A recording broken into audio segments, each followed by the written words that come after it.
Live from Rialto, California, Mark Flores presents the Paper Review Podcast.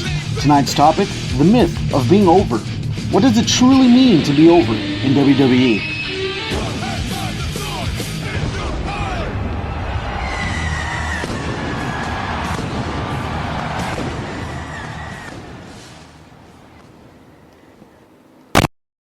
How's it going? Mark Flores here with another great episode of the Paper Review Podcast. Tonight's topic, the myth of being over. What does it truly mean to be over? What does it truly mean to be over with the WWE audience nowadays? Is being over a myth? What can we honestly validate about the term itself? Before we get into that, let's make sure that we get our commercials out of the way. Tonight's Paper Review Podcast is brought to you by Game Swappers. Game Swappers. Buy, sell, and trade your retro games and next-gen consoles. That's PS4 and Xbox One. You can come into contact with Game Swappers via Instagram at GAMESWAPPERS. That's GAMESWAPPERS. Game Swappers. Buy, sell, and trade. Keep in mind, guys, that if you do share the Paper Review Podcast, the Mark and Andre Show, or Retro Collecting 101, if you share it through any means of social media, via Facebook, Instagram, however, just make sure to let me know. I'll make sure you get 10% off towards any purchase you have at Game Swappers. Or if you want to trade in some retro games, you'll get 10% more towards your trade-in. Just simply go through the correct channels to mention that to me, and we'll make sure to help you out appropriately. Anyway, let's go with the topic at hand here. A lot of wrestling enthusiasts use the term over with plenty of superstars nowadays. The term over basically means that when a person is over with the audience, that means he has won the audience. The audience is basically putty in his or her hands. When someone does like a face turn or a heel turn, if they're still over with the fans, that's something that is to be held in high regard. Because what the heel turn basically means is that, you're supposed to be not as revered as you once were with the fans themselves. Take, for example, when Seth Rollins came back earlier this year. He pedigreed Roman Reigns at Money in the Bank. I mean, not at Money in the Bank, at the at Battleground. And then he comes back on the following Monday, and then Seth Rollins ends up remaining heel by making sure that he disses the fans and gets a lot of heat for it. That's what he basically did. But people still revere Seth Rollins. People are still over with Seth Rollins because the fact is he puts in a lot of work. The man is simply a workhorse. But let's go into this. WWE Creative has a certain agenda. They love to have their eggs, hold them, and watch them hatch. As you'll see with certain superstars that started out at the beginning. You had your Shawn Michaels, your Triple H's, your Dwayne Johnsons, your Stone Cold Steve Austins. Yes, a lot of them didn't start off on the path to superstardom, but you could tell certain superstars were being bred off the bat to become what the WWE envisioned them to be at their ultimate peak. Shawn Michaels, when he separated from Marty Jannetty, went on an Intercontinental title run, and then slowly but surely in 96 and 97 went on a world title hunt. He made sure to defeat Bret Hart in the Iron Man match, and then he also was at his finest point when he was facing Stone Cold Steve Austin at WrestleMania 14 as well. Bret Hart, similar thing. Bret Hart started off doing his Intercontinental title run, and then he slowly and surely ended up going for the World Heavyweight title. He's the one that gave the title to Shawn Michaels during that 60-man Iron Man match at the WrestleMania. So it's like this. With that being said, it's safe to say that WWE Creative always has everything planned out to a certain extent, to where they know what superstars are poised to be exciting, poised to be up at the higher pedestal of the WWE superstar roster, and what can get a guy to be a superstar. Some of this doesn't plan out. You know, there you have your Shawn Michaels, you have your Bret Harts, your Stone Cold Steve Austin, but you have also these guys that just didn't do it. You know, just didn't reach that upper echelon. Heck, you can even make an argument that if John Cena didn't go over with the audience as much as he did, that we would be cheering on Randy Orton, and Randy Orton would have probably taken a much more different identity than the Viper that he is today. So, some things just won't pan out as people think they will. I remember at one point WWE tried to go with this angle to have this other kind of Undertaker called Mordecai, and Mordecai was basically this white-haired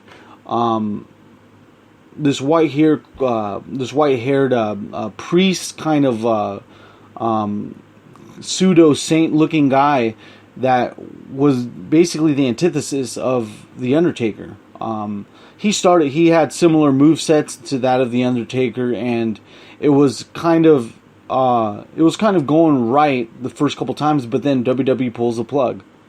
They kind of thought that at this point, no, it's not going to work. You can even see in the sense of Muhammad Hassan. During the Ruthless Aggression era, Muhammad Hassan was doing his thing, becoming this replacement to the Iron Sheik, where this Middle Eastern character was becoming a henchman towards the WWE universe because of his ties to the Middle East, simply because he was Arabic. But he also cut vignettes and stuff like that made you poised to believe otherwise. Muhammad Hassan was a victim of a victim of certain circumstances, simply because during his run, his feud with the Undertaker, the London bombings occurred on a Tuesday, and as we all know, the SmackDowns that you see today are always recorded on Tuesdays, but played live, not live, but pre-recorded on Thursdays. Long story short, UPN didn't want this segment to keep going. They didn't want this whole thing to keep going, so UPN basically gave them an ultimatum. Henceforth, the whole Muhammad Hassan feud ends at the Great American Bash, and we never hear from him again. But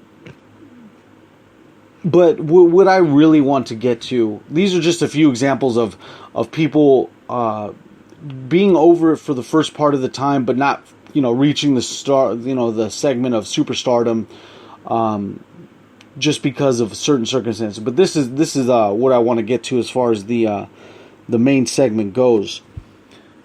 Certain people and certain wrestlers, some of them will float, and some of them won't.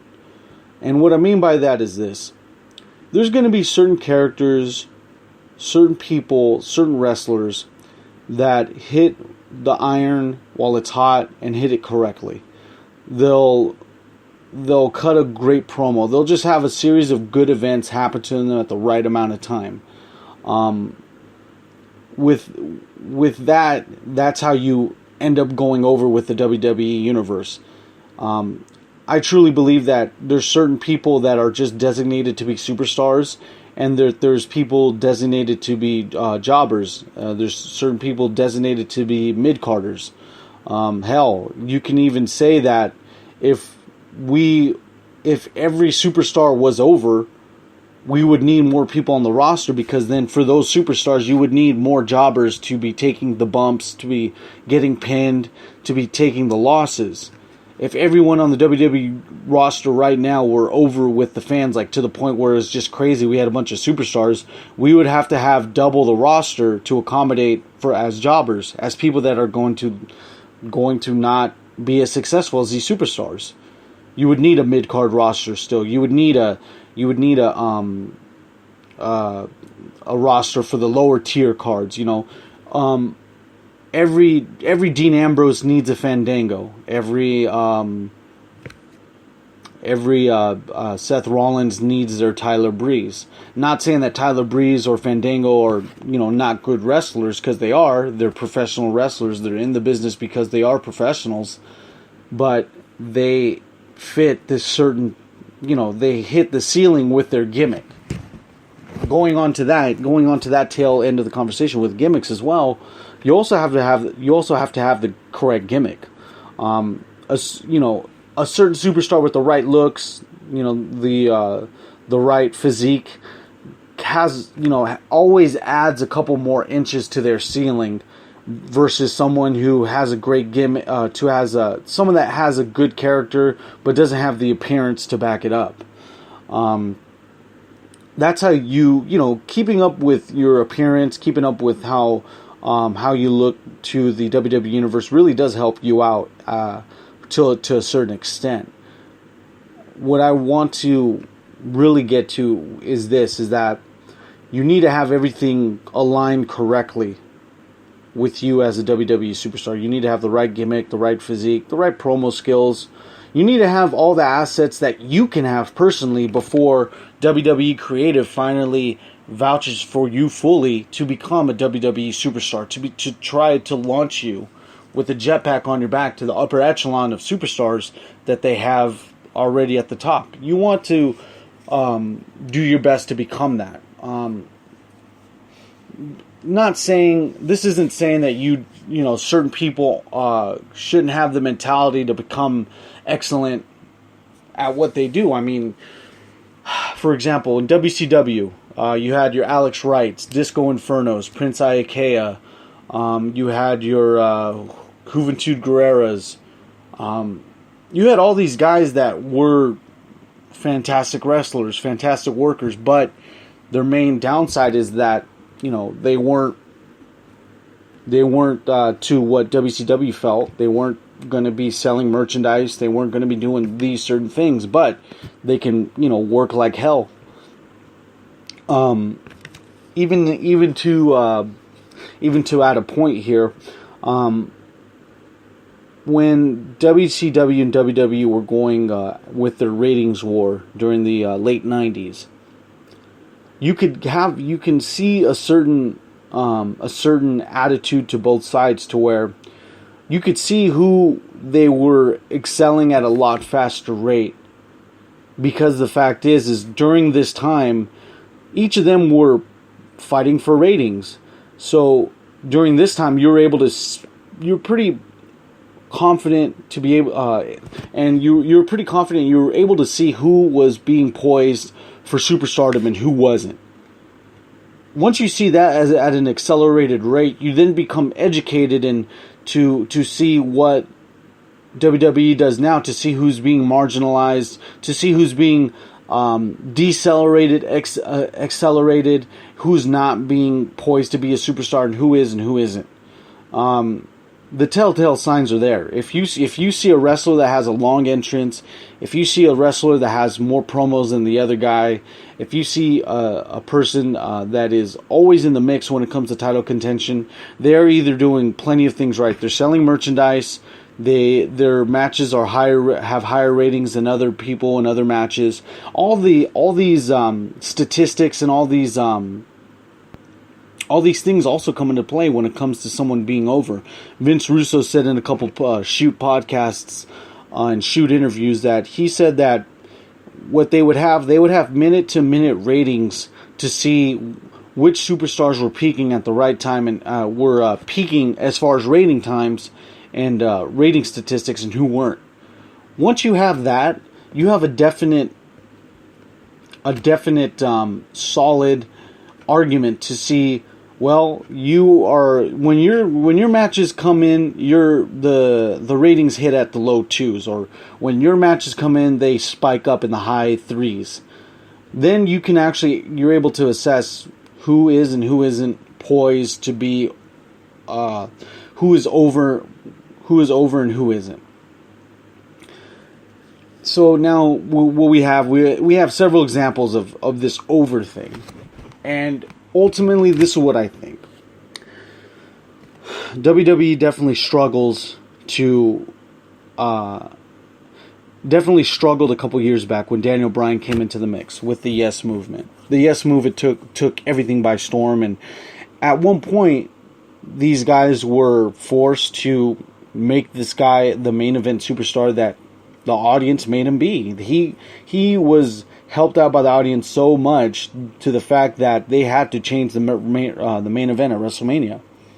It was a 3-way match simply because Daniel Bryan had to be placed in there, and he had to have his WrestleMania moment. It was incredible to see, and it was something to admire because this guy actually did it. He became the miracle, the actual miracle as far as a wrestler goes. Not to take anything away from his skill set, because Daniel Bryan was a great wrestler. He still is, but technically with him being retired, I have to say that in the past tense. But I am with the Vince Russo mentality, and I do believe that people that garner the better ratings, that sell more merchandise than the others, are set up to be megastars at some point. I mean, a lot of things definitely do come into play, but as long as everyone's doing their job to their fullest extent, that shouldn't do a disservice to them when they get the right call to become, to get the opportunity. To get the opportunity to become this potential star, and it's always up to a risk, because people that certain wrestlers that were poised to become superstars end up going the way of being a superstar. That's just plain as day. We've seen it all the time where, wow, this guy had unlimited potential, but what happened? Boom. But anyway, I want to get to my final point here tonight, and I want to tell you that with the knowledge of what we have through the past experiences with other wrestling promotions and with current wrestling promotions, we can kind of see who is actually being accelerated to the top, who's being decelerated to the top, who has their run cut short. You're able to see that. You become more inclined to know who's a lot more poised than the other person. With that, then comes the audience to come into play to see who can actually truly be over. It's all up to the audience at the end of the day who they cheer for. Who's going to put, as a lot of people say, who's going to put the butts in the seats. That's what it always comes down to. But I always want to let you guys know is that I do enjoy doing the pay-per-review podcast. I do enjoy anyone that listens to my podcast at any given moment, whether it be this one or Retro Collecting 101 or the Mark and Andre show. I do enjoy providing my opinion on most of these, on all of these topics that I do provide here. And I want to thank you guys from the bottom of my heart and let you guys know that I do this simply because of you guys. You guys, every time I'm out and about, there's a bunch of people that pull, not literally pull me over, but they actually, talk to me about wrestling a lot more often than not. They talk to me about anything now, just because of this whole thing. And I do enjoy it. I always enjoy a healthy debate, a healthy discussion. My philosophy is that iron sharpens iron. And so, I do enjoy shooting the shit with wrestling. I do like having different opinions and different ideas being discussed throughout the day. So, with that being said, I want to let you guys know that this pay-per-review podcast is brought to you by Game Swappers. Game Swappers. Buy, sell, and trade your retro games and next-gen consoles. That's PS4 and Xbox One. You can come into contact with Game Swappers via Instagram at GAMESWAPPERS. That's GAMESWAPPERS. Game Swappers. Buy, sell, and trade. You can come into... keep in mind, guys, that if you do share any which one of my podcasts, whether it be this pay-per-review wrestling podcast, the Mark and Andre show, or Retro Collecting 101, you'll be able to get 10% off your retro game purchase at Game Swappers. Or if you're not in the interest of buying games, but rather selling them, you'll be able to get 10% more towards your trade-ins simply by sharing any which one of my podcasts through any form of social media. Anyways, guys, I want to let you know is that I'm gonna have a Retro Collecting 101 episode following right after this one. So if you are fans of the channel, be sure to tune into that. And then at 9 o'clock Pacific time tonight, Friday, July 8th, we'll have another great episode of the Mark and Andre podcast with my great special co-host, Andre Gaynor, host of Lyricology 101 on YouTube. Look him up on Lyricology 101 to get tips on how to become a more effective and a more supreme rapper, if you will. Anyways, guys, I want to let you know that I thank you guys for tuning into any which one of my podcasts. Please be safe out there. You guys have a good night. Thank you.